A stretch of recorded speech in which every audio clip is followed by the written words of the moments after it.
मान लीजिए इस चीज को कि मैं आपको वर्ल्ड का एक नक्शा देता हूं और मैं कहता हूं आपको कि मुझे दुनिया के 2 ऐसे देशों के नाम बता के दो इस नक्शे में से जो कि आज से 70 साल पहले बिल्कुल सेम टू सेम हालत में जीते। मेरे कहने का मतलब ये है कि आज से 70 साल पहले दुनिया के 2 ऐसे देश जो कि एक साथ आजाद होते हैं। बहुत ही बुरी तरीके की गरीबी उन्होंने देखी, उन्होंने गुलामी को फेस किया। जो कॉलोनाइजर्स हुआ करते थे उन्होंने जम के उनके देश की संपत्ति को लूटा, जम के उनके लोगों पर अत्याचार किया। यहाँ पर हालत इतनी सेम रही इन दोनों देशों के बीच में कि 1990 तक इन दोनों देशों की जीडीपी तक सेम रही थी। लेकिन इंटरेस्टिंगली अब यहाँ पर सोचिए कि उन्हीं दोनों देशों में से आज के टाइम पर एक देश बहुत ही डेवलप हो चुका है और बहुत ही आगे बढ़ चुका है, लेकिन दूसरा देश कुछ उतना कर नहीं पाया और उस देश की हालत उतनी सुधर नहीं पाई। जिन 2 देशों की मैं बात कर रहा हूं उनके नाम है इंडिया और साउथ कोरिया।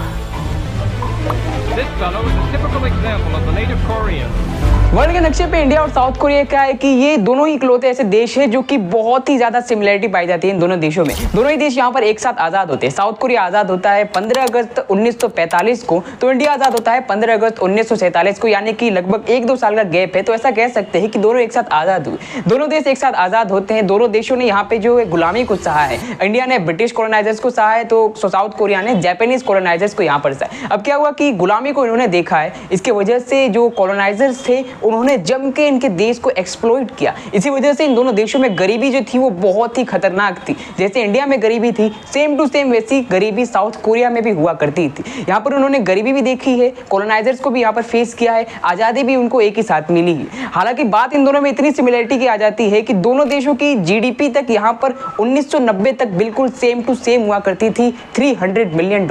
यानी कि एक ही रास्ता था उनके पास, एग्रीकल्चर दोनों देशों के पास। उसी के हिसाब से उन्होंने 1990 तक अपने देश की जीडीपी को बराबर करके रखा हुआ था। लेकिन अब सोचिए यहाँ पर इंटरेस्टिंगली कि साउथ कोरिया ने कुछ ऐसा कमाल करके दिखाया कि मात्र 8 साल या फिर 5 साल बाद ही साउथ कोरिया ने खुद को डेवलप कंट्री की लिस्ट के अंदर लेकर आ गए। यानी कि 1990 तक जो 2 देश की जीडीपी सेम हुआ करती थी, हालत बिल्कुल सेम हुआ करती थी, आज वही साउथ कोरिया इंडिया को 30 साल पीछे छोड़ चुका है। और इंडिया की हालत कुछ ऐसी है कि आज के टाइम पर भी यहाँ के नेता कह रहे हैं कि इंडिया 2047 तक डेवलप कंट्री की लिस्ट में आएगा। आप सोच सकते हो। तो यहाँ पर सोचने वाली बात यह है कि आखिर ऐसा हुआ क्या। 1990 तक दोनों देश की जीडीपी सेम थी, डेवलपमेंट सेम था, एक साथ बहुत ही ज्यादा चीजें सेम हुआ करती थी। तो साउथ कोरिया ने ऐसा किया कि वो बहुत ही आगे चला गया और इंडिया ने ऐसा क्या किया कि वो इतना पीछे चला गया। आइए जानते हैं साउथ कोरिया के डेवलपमेंट की इंसेंट स्टोरी को आज की इस वीडियो में।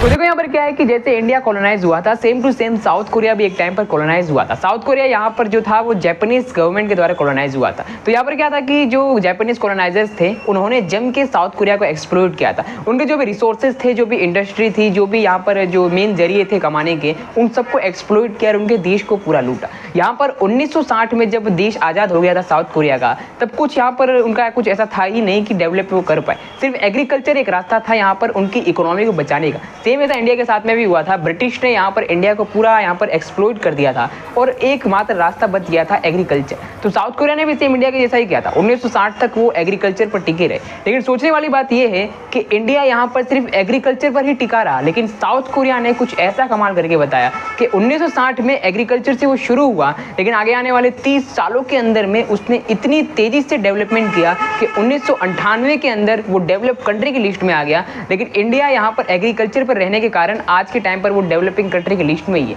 तो इसके पीछे की जो डेवलपमेंट स्टोरी थी उससे यहाँ पर अच्छे तरीके से समझिए आप, तो आपको पता चलेगा कि इंडिया ने उस टाइम पर क्या गलती की थी। कई लोगों का मानना यहाँ पर क्या है कि साउथ कोरिया जो इतनी तेजी से यहाँ पर डेवलप हुआ है, इतनी तेजी से जहाँ पर इकोनॉमिक ट्रांसफॉर्मेशन देखने को मिली है, उसके पीछे का सिंपल रीजन था वहाँ की इकोनॉमिक पॉलिसी। यानी कि जो साउथ कोरिया की सरकार ने इकोनॉमिक पॉलिसीज लागू की गई थी वो इतनी इफेक्टिव थी, इतनी पावरफुल थी कि आज़ादी के जस्ट 30 से 40 साल बाद ही उनका देश डेवलप कंट्री की लिस्ट में आ गया, जो कि कोई छोटी मोटी बात नहीं है। लेकिन यहाँ पर इसके अपोजिट कई लोग ये भी मानते हैं, दूसरा रीजन ये कि हाँ चलो इकोनॉमिक पॉलिसीज की वजह से देश यहाँ पर डेवलप हुआ, ठीक है, लेकिन साउथ कोरिया के इतने तेजी से डेवलप होने के पीछे दूसरा राज ये था कि वहाँ पर जो सरकार थी वो बहुत ही ज़्यादा सीरियस थी। यानी कि वहाँ की सरकार जो थी वो उनका फुल कंट्रोल था स्टेट पर, फुल डिक्टेटरशिप वहाँ पर चलती थी उस टाइम पर। तो क्या हुआ था कि सरकार बहुत सीरियस थी उनके देश को लेकर और उनके देश के विकास को लेकर। यही कारण बना था कि आने वाले 30 से 40 साल बाद आज़ादी के उन्होंने अपने देश को डेवलप कंट्री की लिस्ट में वो लोग लेकर आए। लेकिन अगर आप इंडिया की बात करोगे यहाँ पर आप देखोगे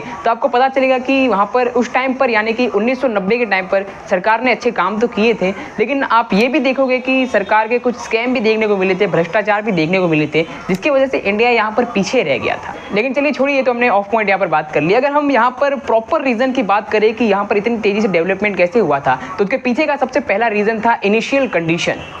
अब देखो यहाँ पर क्या हुआ था कि जैसा कि मैंने आपको वीडियो में पहले स्टार्टिंग में बता दिया, साउथ कोरिया जो था वो जापानीज कॉलोनाइजेशन के अंडर जो वो कॉलोनाइज रहा था, जिसकी वजह से जो जापानीज कॉलोनाइजर्स थे उन्होंने उनके देश की संपत्ति को जमकर लूटा। जितने भी इंडस्ट्रीज थी, जितने भी जो रिसोर्सेज थे, उनको पूरी तरीके से बर्बाद किया, पूरी तरीके से एक्सप्लॉइट कर दिया। लेकिन यहाँ पर आप देखोगे तो एक टाइप से इंडिया की हालत भी सेम ऐसी ही थी। ब्रिटिशों ने भी सेम इंडिया के लिए ऐसा ही किया था। पर एक चीज यहाँ पर इंडिया और साउथ कोरिया में दोनों में सेम थी, वो ये थी कि आजादी के बाद साउथ कोरिया और इंडिया दोनों के पास उनकी इकोनॉमी को बचाने के लिए एक रिसोर्सेज अभी भी बाकी था, वो था एग्रीकल्चर। लेकिन यहाँ पर साउथ कोरिया ने इस चीज को पहले ही समझ लिया कि एग्रीकल्चर से उनके देश जो है, उनकी इकोनॉमी तो बच जाएगी पर डेवलप वो नहीं हो पाएंगे इस तरीके से। इंडिया ने यहाँ पर ये गलती की थी कि वो एग्रीकल्चर पर ही टिका रह गया शुरुआत के जो 30-40 साल थे, पर साउथ कोरिया ने यहाँ पर इस चीज को पहले ही समझ लिया था। इसलिए उन्होंने वापस से जापानीज पॉलिसीज को यूज किया अपनी कंट्री को रिवाइव करने के लिए, उनकी इकोनॉमी को डेवलप करने के लिए। साउथ कोरिया ने यहाँ पर रिबूस्ट इंडस्ट्रियल बेस नाम की एक पॉलिसी है, उसे यहाँ पर यूज किया अपनी कंट्री को डेवलप करने के लिए। इस पॉलिसीज में क्या है कि उन्होंने मेनली एग्रीकल्चर पर ध्यान दिया, लेकिन उसे मॉडर्नाइजेशन उसमें बहुत ज्यादा लाए।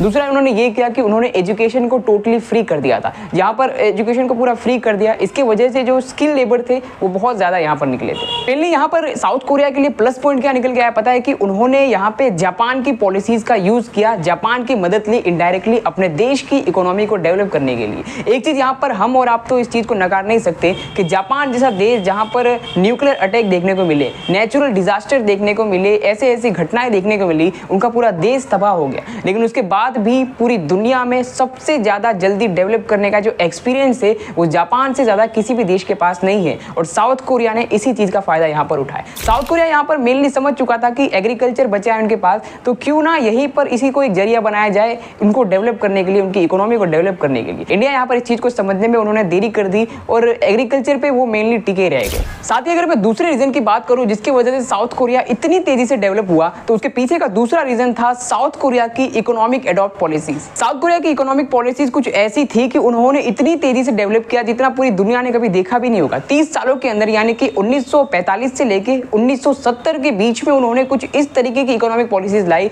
जिसकी वजह से बहुत तेजी से डेवलप हुआ। पूरी दुनिया इस चीज को जानना चाहती थी और पूरी दुनिया ने इस तरीके के ग्रोथ के लिए उनको काफी ज्यादा तारीफ भी की थी इनकी इकोनॉमिक पॉलिसीज को लेकर। तो अगर हम इन शॉर्ट में कुछ जानकारी अगर बात करें कि आखिर उनकी इकोनॉमिक पॉलिसीज क्या थी, तो देखो बड़ी सिंपल सी चीज में आपको मैं समझाना चाहूंगा। साउथ कोरिया की इकोनॉमिक पॉलिसीज मेनली क्या थी कि उनके पास जो एग्रीकल्चर है उसमें तो वो मॉडर्नाइजेशन लाएंगे ही, एजुकेशन को फ्री करेंगे, स्किल लेबर बढ़ाएंगे ही, लेकिन उनका दूसरा तरीका ये था कि वो इंडस्ट्रीज को यहाँ पर ज्यादा से ज्यादा बढ़ावा देंगे, इंडस्ट्रीज को यहाँ पर बढ़ावा देंगे और यहाँ पर इतना बढ़ावा दिया जाए कि प्रोडक्शन यहाँ पर बहुत तेजी से बढ़े। प्रोडक्शन यहाँ पर तेजी से बढ़ेगा और यहाँ पर स्ट्रिक्ट रूल लगाए गए थे इंपोर्ट को लेकर, यानी कि इंपोर्ट कम किया जाएगा, एक्सपोर्ट ज्यादा से ज्यादा किया जाएगा। तो यहाँ पर प्रोडक्शन बढ़ा, एक्सपोर्ट बढ़ा, तो नॉर्मली सी बात है जीडीपी में यहाँ पर बहुत बड़ा उछाल देखने को मिलेगा। और इसी तरीके से साउथ कोरिया ने अपने आगे आने वाले 50 से 60 साल इसी चीज पर ध्यान दिया। एक अच्छा पॉइंट यहाँ पर एक और निकल के आया था कि साउथ कोरिया में जो सरकार थी वो अपनी फुल डिक्टेटरशिप मूड में थी, यानी कि यहाँ पर कोई भी विपक्ष नहीं था,